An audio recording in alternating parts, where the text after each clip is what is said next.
everyone. So we just picked up our dinner and on the way back, alright, well first we taped this already, but Sean didn't listen and was saying a lot of stuff and I don't feel like editing it, so we're going to do a new one. But we just went and picked up dinner at this new place that serves gluten-free, so we're going to try that, and we figured we'll retape it on the way back. Since my husband gets chauffeured everywhere now that I have a new car. So this is the love tag that Corey just posted and I watched, and I forget who she got it from, but Corey's is C&J something something something, so look her up. Times like these. Oh, what is it? C&J times like these. Look, I even put it in the email so I could remember. I'm a new subscriber to her, so you guys should subscribe to her as well. So this is a love tag, and Sean has the questions, so he'll ask the questions and the two of us will answer, and since we already did it, we kind of know the answers. So, go. Hopefully they're a little more organized than the last time. Maybe. Probably not. How do we meet? We met because we worked together at a banquet hall. I was a cocktail waitress, and he was the sous chef, and we could actually tell more detail at the fact that we grew up in the same town. We had the same friends. But he was 3 years ahead of me and went to a different high school, so we had never met. Well, I mean, we could have possibly met before, I guess. Sorry, didn't mean to throw you all over the place. But we had a mutual friend at this place that we worked that got Sean a job there as a sous chef, and so we met in like April of 2007, and by October we were dating or talking. Friendly. We were friendly.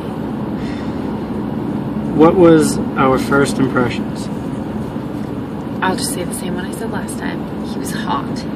I just remember always talking to the mutual friend that we had. You're cutting our heads off again. Pay attention to that.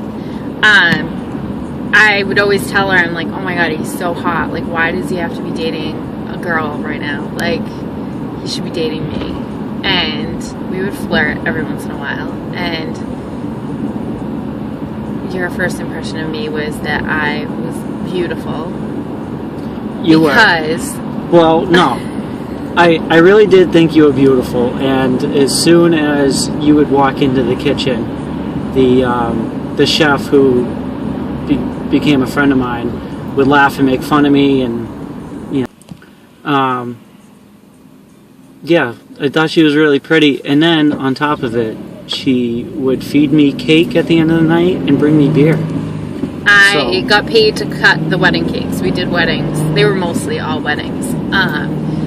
So I got paid to cut the cake, and so I would give him a piece of cake when he could eat gluten. And at the end of the night, we were known. They would always finish after. No, you would finish before us. So the girl I would usually waitress with ended up marrying the chef. So we would always go back and bring them beers and stuff when they were done their shift, and they would drink until we were done our shift. And then we'd drink some more. Yes, and then we would drink at the bar. I never drank though, but you guys did. I did, because it was free. I was a good girl. And it was good. Plus, I was underage until not No, really it was married, right. I met. No, I was underage when we met. Yeah, I didn't start really talking to you until after. Yeah, because we met in April, and September is when I turned 21. Who said I love you first? So since we went over this, both of us. Well, I think technically I said it first. Okay. I think. I don't really remember. But we went to Atlantic City. It was our first little mini vacation together. And that night we stayed at the Trump Marina Hotel. So it was on the other side. It wasn't on the boardwalk, but they had a casino and a restaurant. So, or the bar right in the center. So I had lots. I don't even think I had lots of Cosmos. I think I had like it was just like two, but they were really strong. So I was a little intoxicated, but I mean, it was a great vacation. So we had been dating for 3 to 5 months, depending on where you want to count from. Tell us an embarrassing moment. So my embarrassing moment is the day that Sean proposed to me. Because it's not what he had planned, because I canceled what he had planned. But he ended up proposing to me after I drank half a pitcher of sangria and I was in my bikinis. With no makeup on. It was the one day in my life I have no makeup on and it's all on video. And I was wearing the ugliest bathing suit ever and I was screaming at everyone, and then I realized that I needed to answer him. So that was my embarrassing moment. I'm sure I have a lot of them. I just don't know off the top of my head. I mean, there's obviously like a lot of embarrassing little things that probably have happened over the past 5-6 years. But Nothing really jumps out, so it can't be No. that bad. no. See, I'm not that embarrassing. Well, I mean, there are a lot of embarrassing things that you do to me, but I just block them out of my mind. Yeah, that's okay. When did you know they were the one? Oh, the first year we dated, we were long distance. We were an hour and 10 minutes away. I was at school. So, we started dating in October of 2007, and in September of 2008 was my birthday. So, Sean got me a promise ring. And it was a beautiful platter ring, and I love it. I don't have it on today, actually, but I usually wear it every day. But, he got me that ring, and I was in college, so college kids go out and they drink, and they leave drunk voicemails and text at 3 a.m., and that's what college kids do. So, and I had I would have been turning 22. So it was my first year of going out to bars and everything. So,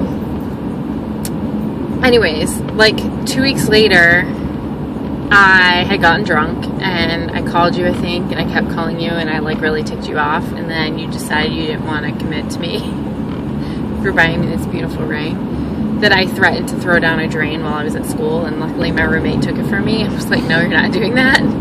But he broke up with me on the phone, and I told my professor, mind you, this is like the first couple weeks of school. I told my professor that I was extremely ill and I couldn't make it to class, and I drove home hysterically crying, listening to I Will Always Love You, and I drove right to his house, and I begged him to get back with me, because that's when I realized that I didn't want to piss him off anymore, but I didn't want to lose him at the same point. So I think that's when I knew you were the one. I don't know, I feel like we just kind of fell into place. Yeah. I don't think there was any major moment. That was a moment, but I don't think there was a major moment. Well, I think, oddly enough, mine was after a fight. We had a pretty big fight one night, and after the dust had settled and we just wanted to go to bed because we were tired, we crawled into bed, and we still said I love you before we went to sleep, and I put my arm around you, and I just, at that point, I knew that was it. That was what I was looking for. Yeah. It took a while. No, not really. I'm just a little stubborn sometimes. Long or short engagement? We had a happy medium. We got engaged on June 19th and we got married June 17th the following year. Where did you get married? We showed you guys a clip on one of our day in the lives. We got married at this cute country club.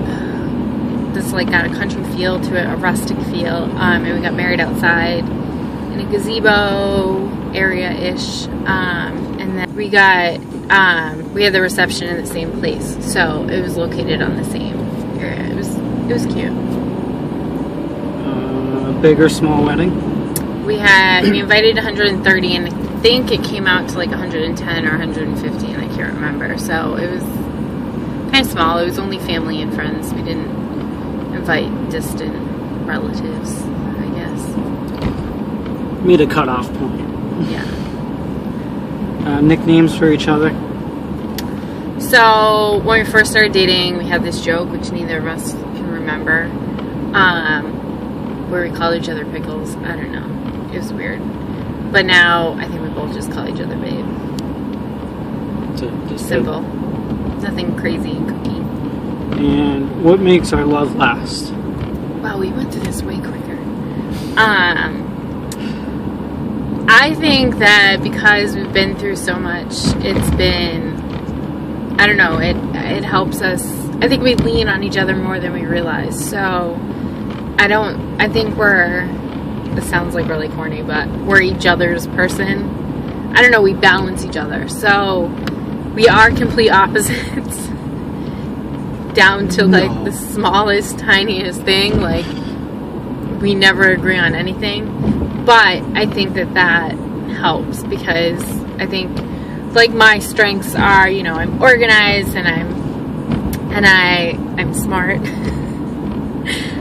But I'm also like crazy high tensioned and a perfectionist, and I don't let things go, whereas I think that you are a lot more laid back and not as worried about little tiny details like I am. So I definitely think we even each other out, and we do fight. I don't think we fight like we used to fight, but we fight, and I think that helps us grow because we figure out, I don't know, each other. Well, now we have a bigger house, God, so I we can hate avoid being each on other. Yeah, we need little a easier. bigger house. Oh my God, I hope. Sorry, guys. I drive a standard and I'm on a hill and I'm really scared. Don't go close to my butt. On that note, I think we're done. Yeah, but I think, I don't know, we've been through a lot. I think a lot of people on YouTube that, that watch our channel have been through infertility, and I think that's a huge, not something you expect to go through when you get married, I don't know, or when you start dating. I think you think everything's going to be perfect, and I think for us, that was like the one thing I was like, everything else has been a struggle, and I was like, oh, that's not going to be the thing, you know, that's going to be the one thing in life that's going to be easy for us, and it's not, obviously. Cut my head off again. So I think that going through infertility has, I don't know, definitely strengthened us. I was telling you, like, a lot of people that I used to watch over the past 3 years, some people have actually gotten divorced, and I don't know, I can't imagine getting divorced over not having a baby. So I think that we've definitely, I think with everything else that we've been through with the cramped living spaces and with no jobs. We started off with nothing. I was still in college when we met, and you partied hard for a while and didn't have a savings account. which carried into my mid-20s. So, we definitely started from the bottom up, and I think we're finally getting to a point where we're comfortable, except it's this whole infertility. So, you know, we got to a point where, like, we got married, we got a house, we can afford to get a car, we can afford to go grocery shopping, we can afford to do, you know, the things we can afford to go out and get takeout. We're definitely not rich by any standards, but I think that we've gotten to a point where we're comfortable. It's just now we have to tackle another mountain, and I think that any healthy relationship is a roller coaster, because you can't always have highs. You just can't. If you do, you're totally faking life. I don't think you can have just highs, especially in a relationship. Do you agree with me? I think it'd be awfully boring, Yeah. too. Because I'm sure there are days where you just want to punch me right in the face, but then there are other days where you want to kiss me in the face. Well, plus we work a lot, so we don't see each other, so that's kind of nice. Yeah, It makes the heart grow fonder. it certainly does. Here I am giving relationship advice like I really know what the hell I'm talking about, when I probably have, like, the messiest relationship. I don't know. I feel like we have a good relationship. Maybe we're just claustrophobic, sheltered. That's fine. Because we don't have any friends. I can deal with to. that. Anyways, that's a really long love tag, and we're almost home. and we're gonna go eat our lovely dinner, and I'm gonna work some more. So do the love tag and make your hubby go on YouTube like mine did, and we'll talk to you later.